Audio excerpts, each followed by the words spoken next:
Zimbabwe's vice president is fired. Is Robert Mugabe clearing a path for his wife Grace to succeed him? A Voice of America documentary explores the origins of Boko Haram, the impact the extremist group has had on the world, and possible solutions for going forward. And don't let the delicate appearance fool you. This drone could deliver to the hardest to reach places. Africa 54 starts right now. Good evening and welcome. I'm Vincent McCory. This is Africa 54. Zimbabwean President Robert Mugabe's sudden firing of a deputy because of his disloyalty might bolster Mugabe's wife's political ambition.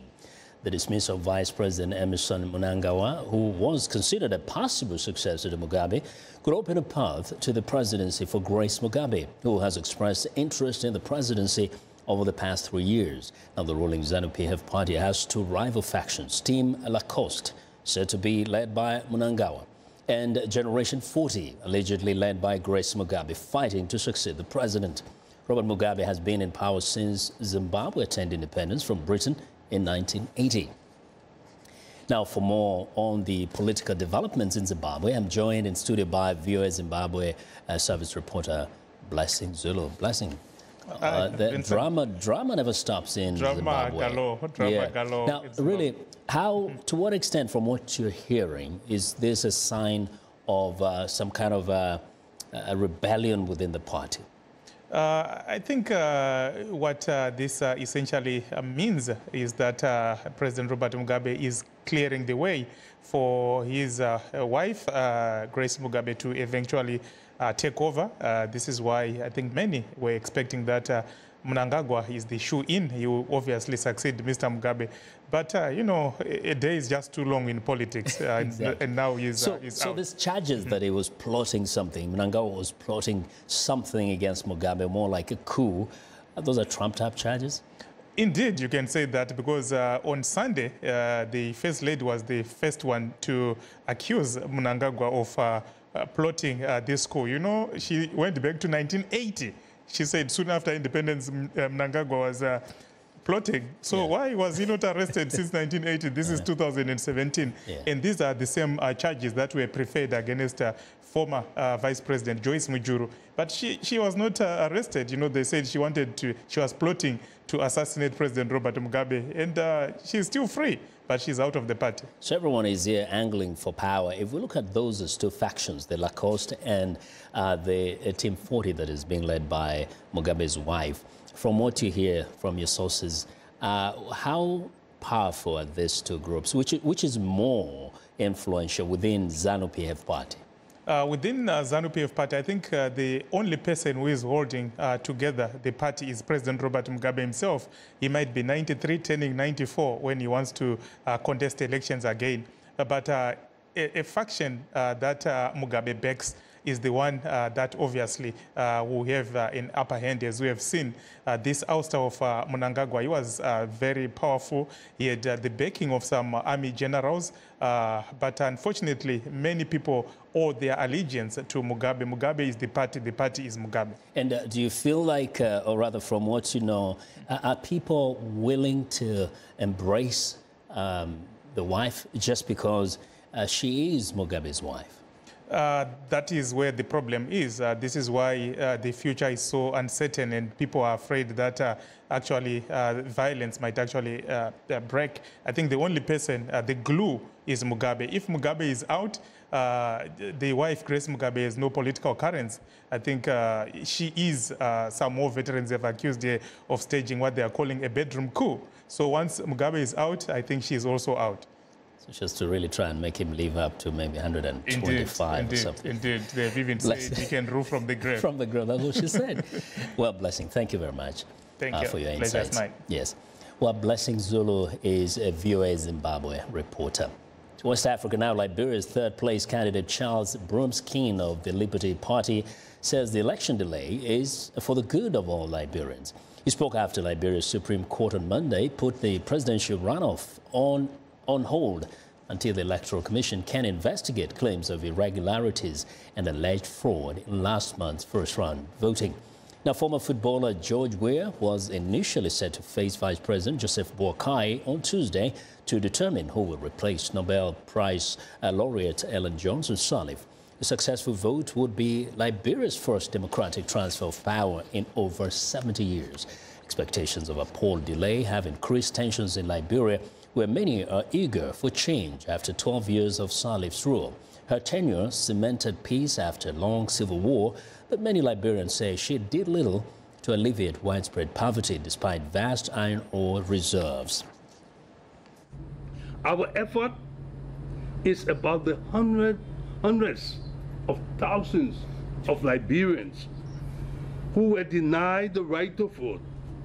It is about the unknown number of persons who voted more than once because they had voter registration cards issued by Amos Sibo and others who were given voter registration producing materials by the National Election Commission. Well, the National Elections Commission has until mid-November to rule on the Liberty Party's complaint. If it's rejected, Bromskin could still take the case back before the Supreme Court with an appeal potentially pushing the date of the second round into December. Now, there has been widespread condemnation against Congo's Electoral Commission after its weekend announcement that the long-awaited presidential elections to replace President Joseph Kabila will take place in late 2018. The Independent Electoral Commission says the election will be held on December 23rd, 2018, with the results to be published on January the 9th, 2019, and the president is to be sworn in January 13th, 2019. Now, the election, originally scheduled for late 2016, has been repeatedly delayed. Those delays have triggered unrest and raised fears the Central African nation could slip back into the conflicts that killed millions around the turn of the century, mostly from hunger and disease. Joseph Kabila has ruled Congo since his father, Laurent Kabila, was assassinated in 2001. Now, Ethiopia has launched a civil registration program for refugees, allowing over 800,000 people in the country to legally register with authorities. Refugees can now receive birth, death, and marriage certificates, as well as divorce decrees to allow them to easily access services like education and healthcare. The new policy is part of a commitment made just over a year ago by all members of the United Nations General Assembly. The achievement of the documentation pledge is a milestone that will help refugees gain access to basic services and opportunities for skills training and employment. Birth registration is an important protection tool, ensuring basic human rights, particularly in a situation or other situations of displacement. More than half of the refugees in Ethiopia are children below the age of 18. Ethiopia currently hosts refugees mainly from South Sudan, Somalia, and Yemen. Now, after years of conflict with insurgent group Boko Haram, thousands of people have been killed and millions of lives have changed forever. How does a nation like Nigeria move forward? Mariama Diallo reports on a newly released documentary by the Voice of America in collaboration with Creative Associates International, exploring how it all began, the effects it has had on Nigerians and the world, and where does everyone go from here? At the premiere of Voice of America's documentary Boko Haram Journey from Evil at the United States Institute of Peace, producers and participants explained why this is a story the world needs to see. Why did we make this film? What was the reason that we made this? And it's because we want people like you to be here, to be talking about the situation, to understand the situation, to get involved. It all started when VOA journalist Ibrahim Ahmed obtained 18 hours of Boko Haram footage that was later authenticated and turned into a series of VOA reports. They shot the videos for their own propaganda purpose, but most of the videos we saw were videos that Boko Haram never intended for the public to see. Footage in the film shows how the group brutalized its own fellow Muslims, beating and killing them at will to maintain control. The videos also show some of the group's younger members behaving like kids do everywhere. Featured in the film is Buki Shonibare, founding member of the Bring Back Our Girls movement. She saw the completed film for the first time at the screening and says it broke her heart. There is no amount of money that would take away what children have seen. Children will watch their parents killed. There is no amount of money we spend that would tell that woman who watched her husband being killed that would just go away. But the film also captures the resilience of the people who remained, says photographer Fatih Abubakar, who was featured in the documentary as well. I was in medical college at the time Boko Haram was wreaking havoc in the community. The leader, Mohammed Yusuf, had just, was preaching 3 minutes from my house, and we were able to see all of those things unfold right in front of us. I mean, if I'm sitting here talking as openly as I am about these things, I think people are able to rebuild. With her photographs, Abubakar wants to show that while the conflict with Boko Haram portrays northeastern Nigeria as a dangerous place, there are still people leading their lives there. And while most dream of reuniting with family members who have been kidnapped, people like Shonibare will never stop until the last girls from Chibok or the 100 others from elsewhere are returned home. Mariama Diallo, VOA News, Washington. Well, the special VOA documentary on the Boko Haram terror group called A Journey from Evil premieres in Abuja, Nigeria on Wednesday, November the 8th. It will also air on our Lagos-based affiliate, Channels TV, that same day. You may also view the film online at voanews.com/journey. The film will also air in its entirety on VOA's Straight Talk Africa program on November the 15th, so be sure to tune in. Well, we want to know what you think about Africa 54 and the stories we covered. Join the conversation on Facebook. The address is Africa 54. We're also streaming our show live on Facebook, so check us out and share our show with your friends. Find me on Twitter at VOA Vince McCory. Now, coming up, did the U.S. Air Force contribute to Sunday's shooting spree in Texas? Stay with us.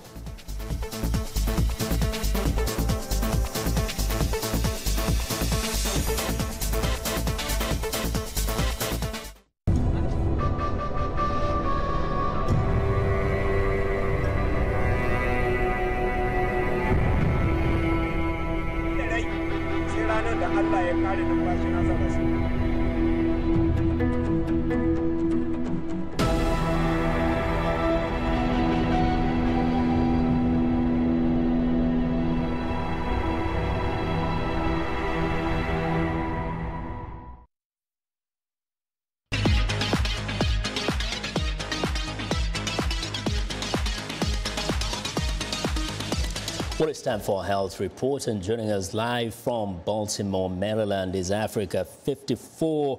54's health correspondent Lino Mudu with details on the American Society of Tropical Medicine and Hygiene's 66th annual meeting. Now, good afternoon, Lino. You have something special for our viewers today.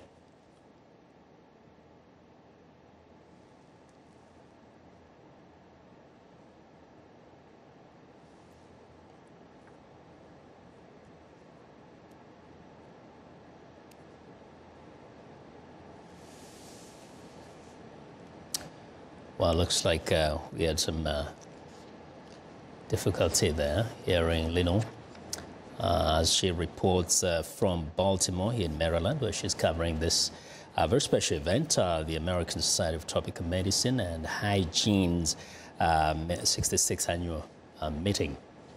So we go ahead, and the gunman who slaughtered 26 people and wounded at least 20 more Sunday morning shooting spree at a church in small South Texas town had a troubled past that included several months of military imprisonment.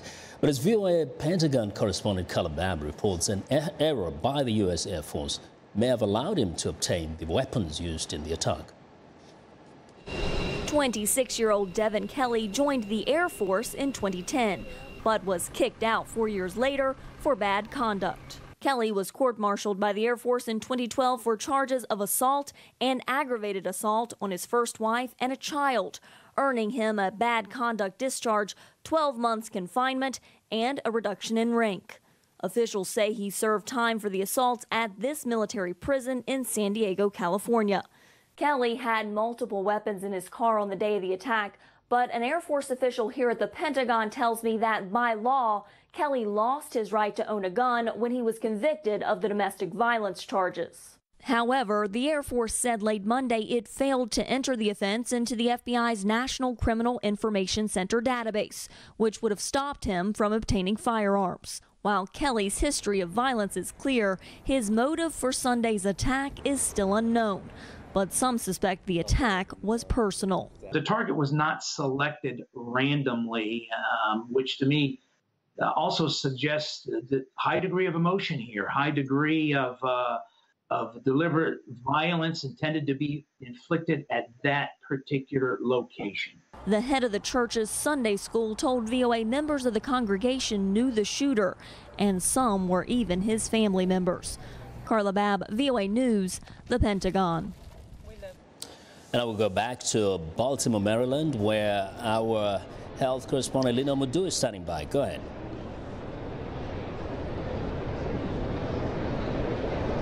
That's right, Vincent. We are here at the Baltimore Convention Center for the 66th annual meeting of the American Society of Tropical Medicine and Hygiene. More than 4,400 people are gathered here. They've come from all over the world to collaborate, talk about collaboration and new ways to reduce the worldwide burden of tropical infectious diseases. On the agenda, research, new tools, new treatment, and discovery. I have to say that there is a lot on the research front, cutting-edge research to fight diseases like malaria, leishmaniasis, chikungunya, and others. And speaking of research, I'm joined here by Dr. Daniel Bosch. He's the director of the UK Public Health Rapid Support Team and Scientific Program Chair of the American Society of Tropical Medicine and Hygiene. Dr. Bosch, welcome to the show. Thank you. So tell us about some of the cutting-edge research that are being discussed here at the meeting. Well, as you mentioned, it's very broad and all sorts of categories: malaria, typhoid fever, dengue, many things. My particular area is in the hemorrhagic fever viruses. Ebola is the one that people know the most about, and so we just, for example, this morning heard some interesting sessions about development of Ebola vaccines, about finding Ebola in people, the virus or evidence of virus infection in people who had never had symptoms, and whether the virus can or cannot be transmitted. So it's really a time when a lot of people coming together, sharing the latest in research results, and then of course planning. You can see in the background perhaps people talking about what comes next, where do we go from here, what's the next research project. Absolutely. And speaking about Ebola, we've seen something that has happened with those that were able to survive, which is the post-Ebola syndrome. Are we learning more about what it is, ways to address it? We really are. So there was a session last night specifically focusing on post-Ebola syndrome and the things that survivors go through, the symptoms that they have. We used to think that once you got better from Ebola, if you survived, that it was over, but now we find that a lot of people have symptoms that last. They also have sometimes the virus that can persist in different body cavities and body fluids, and so we're learning more about that. There are ongoing studies, for example, and saying, can we treat people once they get better from Ebola? Can we treat them not just to cure them from the disease, but also to eliminate the virus from some of those tissues where it might persist? So we talked a lot about that last night. So when we look at some of the challenges, because when it comes to research, it's so critical in terms of advancing medicine, not just infectious diseases, but medicine in general. So what should we expect moving forward on the research front to address perhaps neglected tropical diseases, because they are neglected? Yeah, I think that's right. So it's just, first of all, a never-ending struggle to take all this research, but also it takes a lot of advocacy, of course. Even if we have the best tools, we have the best vaccine, unless we basically have a system to put in place, and it requires advocacy on health and human rights, the right to health in places in sub-Saharan Africa. And we have a lot of that at the meeting too. One shouldn't think it's just the research, it's also how do we apply that, how do we get these tools to the people who need them most. Thank you, Dr. Bosch. We look forward to cutting-edge research and really new tools to prevent diseases in Africa and around the world. Thank you for your time. Thank you very much. And Vincent, back to you. That was Dr. Barch, who is the chairman of the scientific committee for the conference. Go back to you. Well, thank you very much. Definitely a lot that appears to be on the table there. We look forward to more from you when you come back. And that is Lino Madu, our VOA Africa 54 health correspondent, coming to us live from Baltimore, Maryland. Well, it's time now for a short break. Still to come on Africa 54. A collapsible drone tackles staff deliveries. We'll be right back.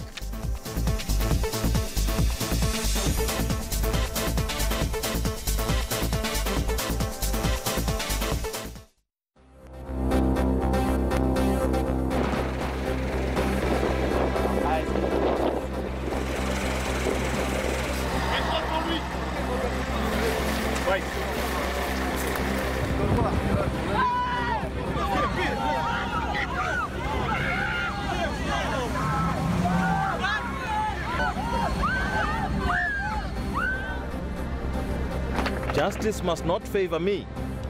Justice must equal, there has to be a punishment for what I have done.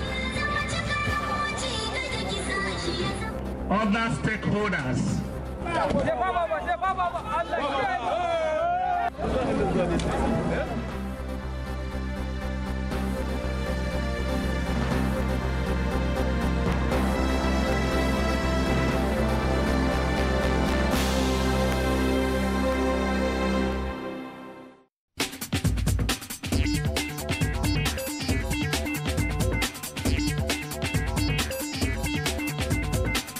Welcome back to Africa 54, and here's what's trending.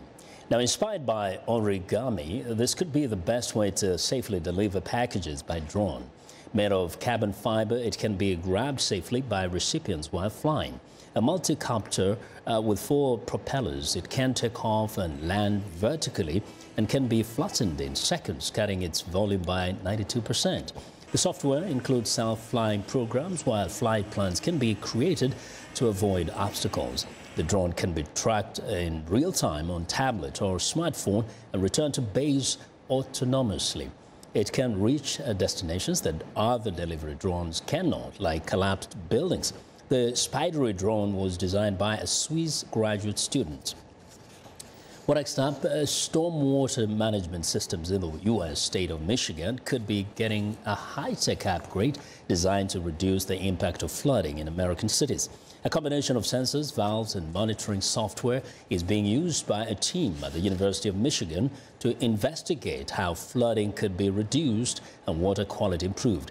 The city of Ann Arbor in Michigan is being used as a pilot smart watershed with between 10 to 20 sensors per square kilometer to measure water flow and quality. Valves have been installed in Ann Arbor's wetlands to allow the flow of water to be controlled remotely. The system is connected to software that runs on smartphones, which allows the researchers to monitor flows and open or close the valves. Well, and finally, Deutsche Post employees in the small town of Bad Hersfeld will no longer have to carry heavy bags with post or big pockets thanks to a new co-worker. A big yellow square robot with wheels aimed at helping out with deliveries. Now, the 1.5 meter high post boats recognize the legs of deliverers by sensors following them. A spokesperson for Deutsche Post says the robot is able to drive around turns, but admitted it was unable to climb stairs. Now, the robot has a capacity of up to 150 kilos and allows for fewer reload stops. The post boats will be powered by rechargeable batteries and used into the district of Bad Hersfeld to start. And that is what is trending today. Now, there are 105 women in the U.S. Congress out of a total of 535 members. That's the highest number in history. Yet, the percentage is well below the number of women who live in the U.S. The Center for American Women in Politics lists 400 women who are running for national office next year. The organization is urging women to enter politics with training sessions with names like Ready to Run, Elect Her, and Teach a Girl to Lead. VOA's Caroline Trusudi has more. Message Row. How's it going? It's Saturday night, study hour. But first, time to catch up. 3-2 share. Deja Sawyer is in her last year of college and waits on tables at a restaurant. But her life goals are on a ballot. I plan on returning back home to St. Petersburg and running for city council in 2020-21. Then after that, I aspire to become the first African-American female mayor of the city of St. Petersburg.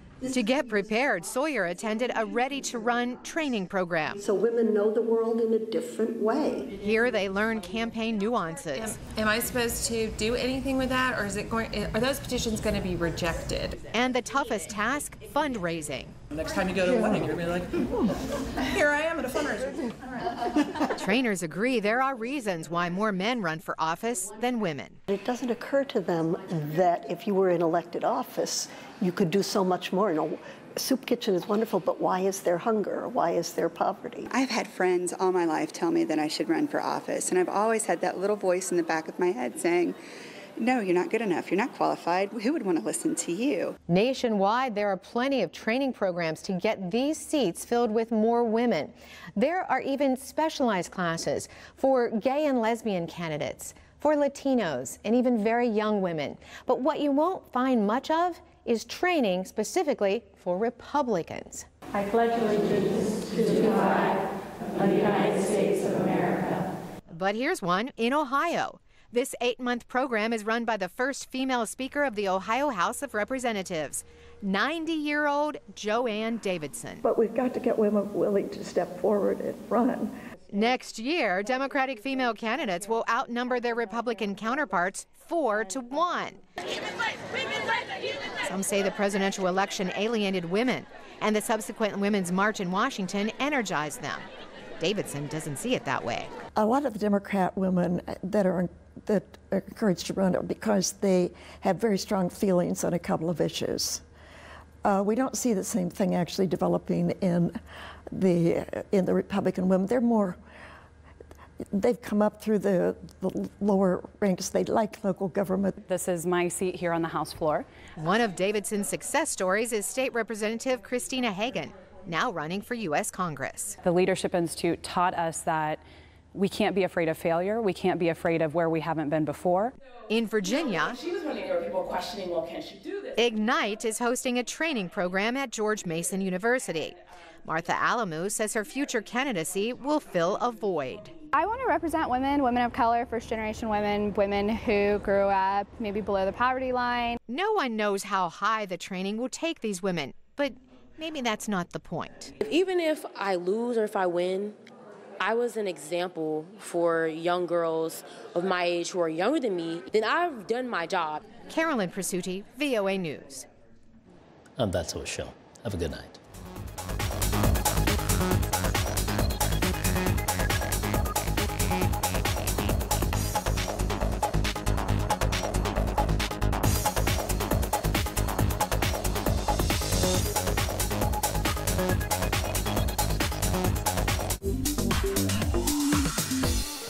Welcome to English in a Minute. Most people enjoy listening to music. But is this expression actually about songs and tunes? Music to my ears. Jonathan, I cannot believe we have to work over the weekend. Did you not hear the news? The meeting for the project got canceled. No work this weekend after all. Awesome! That is music to